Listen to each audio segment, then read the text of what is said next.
Hi friends, അസ്സലാമലൈക്കും.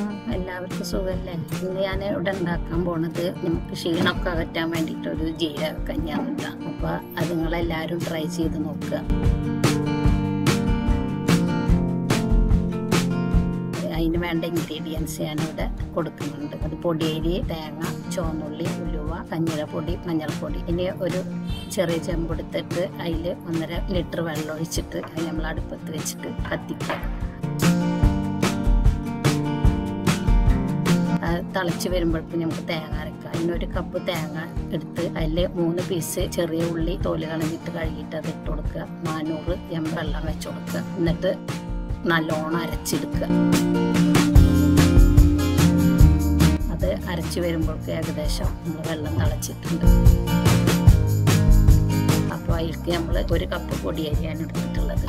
അത് നല്ലോണം കഴുകി വാരച്ചിട്ട് ആ വെള്ളത്തേക്ക് ഇട്ട് കൊടുക്കുക, തിളച്ച വെള്ളത്തിൽ. ഇനി ഉലുവ 1 ടീസ്പൂണ് അത് കഴുകിയിട്ട് അതും കൂടെ ഇട്ട് കൊടുക്കുക. നല്ലോണം അത് വെന്ത് വരുമ്പോൾ പാകത്തിനുള്ള തീയിലാക്കിയിട്ട് നമ്മളത് വേവിച്ചെടുക്കുക. ഏകദേശം വെന്ത് വരുമ്പോൾ നമ്മൾ അതിൽ കഞ്ഞിയുടെ പൊടി പൊടിച്ചിട്ടിടണം. അതിനുള്ളത് കപ്പ് മല്ലി, 1 കപ്പ് നല്ല ജീരകം, 1/4 കപ്പ് മഞ്ഞൾപ്പൊടിയും കൂടെ ഇട്ടിട്ട് ഗ്രൈൻഡറിൽ പൊടിച്ച് അരിച്ചെടുത്ത പൊടിയാണത്.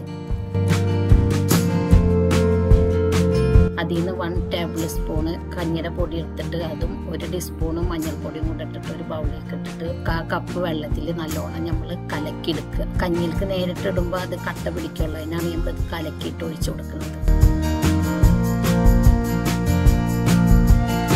അപ്പോൾ ഏകദേശം അരിയൊക്കെ വെന്ത്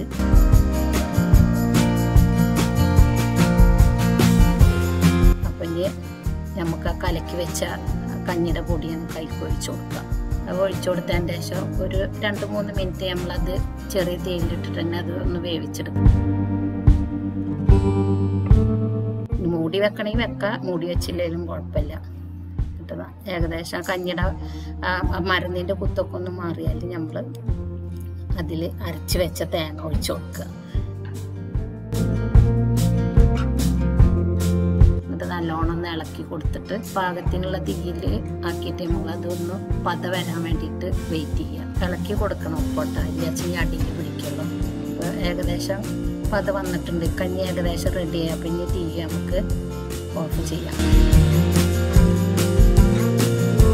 നമുക്കത് തീ ഓഫാക്കിയിട്ട് നമുക്കൊരു ബൗളിൽ കുഴിച്ച് നമുക്ക് ചമ്മന്തിയോ ഉപ്പേരിയോ എന്തെങ്കിലുമൊക്കെ കൂട്ടിയിട്ട് നമുക്കത് കഴിക്കാം. നമ്മൾ കഴിക്കണ നേരത്താണ് നമ്മളതിൽ ഉപ്പ് ഇട്ട് പാകത്തിന് ഉപ്പും കൂടെ ഇട്ടിട്ട് ഇളക്കി കൊടുത്തിട്ട് നമുക്കത് കഴിക്കാം. നല്ല ക്ഷീണമൊക്കെ അകറ്റാൻ പറ്റിയ ഒരു കഞ്ഞിയാണ്. നോമ്പിനും പിന്നെ അങ്ങനെയുള്ള സമയത്തൊക്കെ നമുക്ക് ഈ കഞ്ഞി ഉണ്ടാക്കി കഴിച്ചാൽ ക്ഷീണമൊക്കെ നല്ല മാറിക്കിട്ടും. അപ്പം നിങ്ങളെല്ലാവരും ട്രൈ ചെയ്യുക.